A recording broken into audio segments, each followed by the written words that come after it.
The sharp crack of a metal latch echoed through the quiet cul-de-sac. A gate swung open, and a trembling service dog bolted into the night. His collar still bore the tag that read, "Medical Alert Animal. Do not separate from owner." But none of that mattered to Bryn Ashworth Sterling, the self-proclaimed queen of Pinewood Estates. She thought she was punishing a neighbor for resisting her HOA empire. What she didn't know was this: the dog she targeted wasn't just a pet. He was federally protected, and the woman she challenged wasn't just a widow. She was a federal judge with nothing left to lose. What happens when suburban tyranny collides with federal law? Pinewood Estates had once been ordinary. Retired teachers tending roses. Families grilling under oak trees. The air carried the smell of cut grass and wood smoke. But money changed everything. Old ranch houses were bulldozed, replaced by graystone McMansions with wine cellars and three-car garages. Into this gentrified battlefield stepped Bryn Sterling. She wasn't elected HOA president. She crowned herself. Every week, she marched the streets, pink tape measures snapping open like a weapon, scanning for violations. Lawn too long. Fence too high. Paint not the right shade of beige. But her campaign wasn't about aesthetics. It was control, and she knew exactly whom to target. Widows on fixed incomes, immigrant families, single mothers who couldn't afford endless legal battles. That's where Judge Miriam Blackwood entered the story. Newly widowed, living in the craftsman home where her husband had planted a memorial garden, and relying on one fragile lifeline. Gavel, a golden retriever service dog trained to detect medical episodes triggered by grief and stress. For Miriam, Gavel wasn't decoration. He was survival. For Bryn, he was ammunition. The day the first violation letter arrived, the neighborhood smelled of late summer roses. Its accusation? Unregistered animal creating nuisance conditions. Bryn's claim: service animals are not exempt from HOA review. But federal law said otherwise. And Bryn had just picked a fight with someone who wrote the rules of engagement for a living. Miriam Blackwood wasn't fragile. She'd spent 20 years on the bench, sentencing killers, fraudsters, and predators without flinching. But she was grieving. Her husband Harold's death from cancer had left their home echoing with silence. Every morning, Gavel pressed his warm muzzle against her palm, steadying her heartbeat. He was her tether. Bryn Sterling was the opposite. 45 years old, always draped in designer athleisure, sipping $20 smoothies in a silver Tesla. She wielded her HOA presidency like a crown, her words dipped in poison. To her, Miriam wasn't a grieving widow. She was an obstacle, the kind Bryn enjoyed crushing. Neighbors whispered of her cruelty.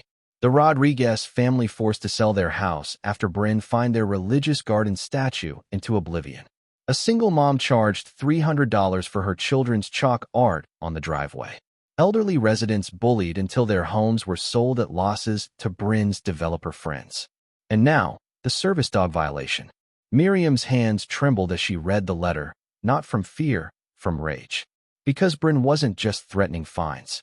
She was threatening the only living reminder of Harold. That evening, Miriam opened her casebooks.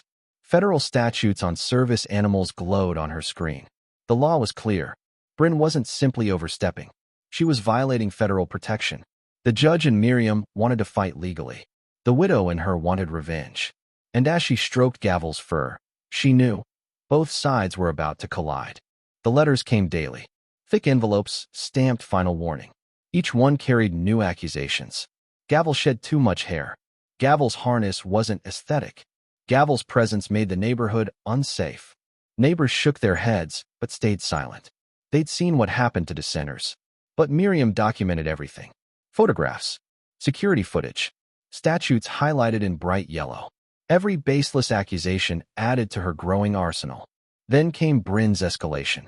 While Miriam was presiding over a domestic violence case downtown, her cameras caught Bryn marching into her yard with a clipboard.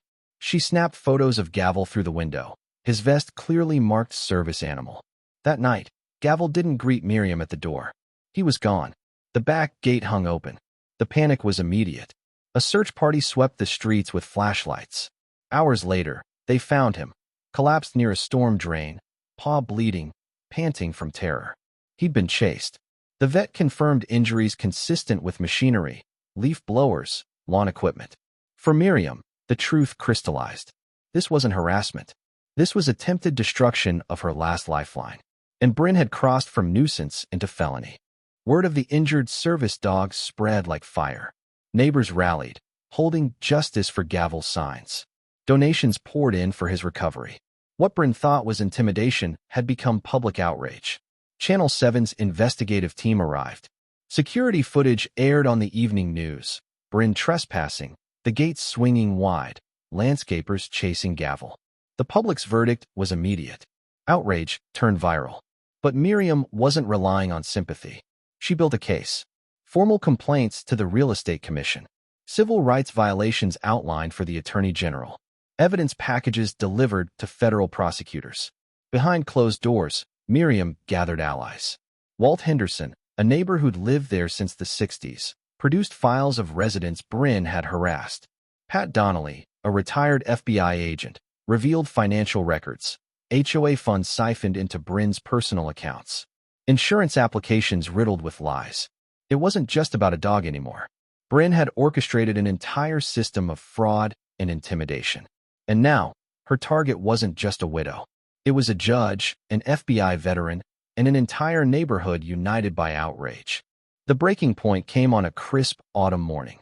Bryn strutted across Miriam's lawn with a news crew, claiming she'd uncovered safety hazards posed by Gavel's presence. Her words dripped with mock concern. What she didn't know, federal agents were already recording every falsified claim, every attempt to frame Miriam. The knockout blow landed when investigators uncovered Bryn's insurance claim, filed before Gavel's disappearance, citing anticipated damage caused by non-compliant animal. It was irrefutable proof of premeditation. When federal marshals arrived at dawn, neighbors poured into the streets. Cameras rolled as Bryn was led away in handcuffs, her designer sunglasses slipping as she screamed about neighborhood safety. But her empire had collapsed. Fraud, identity theft, civil rights violations, and now, charges for unlawful entry and animal cruelty against a federally protected service animal. Her arrogance had detonated her own downfall. In court, the evidence played like a documentary of arrogance. Security footage, forged documents, bank transfers, and the limp body of a service dog that had survived her cruelty. The sentence was crushing. Decades in federal prison. Permanent removal from any HOA authority. Restitution paid to every family she had targeted. But the real victory lived outside the courtroom. Pinewood Estates transformed. Transparent finances. Protections for vulnerable families. A community garden where Gavel now sat proudly beside Harold's roses. Miriam rebuilt her sanctuary, this time with her neighbors' hands planting alongside her. The lesson spread beyond Pinewood. Across states, HOAs began revising bylaws to protect service animals and vulnerable residents. Bryn had tried to destroy a widow's lifeline. Instead, she ignited reform that protected thousands. And every morning, when Gavel rested his head against Miriam's lap, it wasn't just comfort. It was proof that justice had teeth. Have you ever fought an HOA tyrant who thought they were untouchable? Share your story below, because your battle could inspire the next community to stand up and win.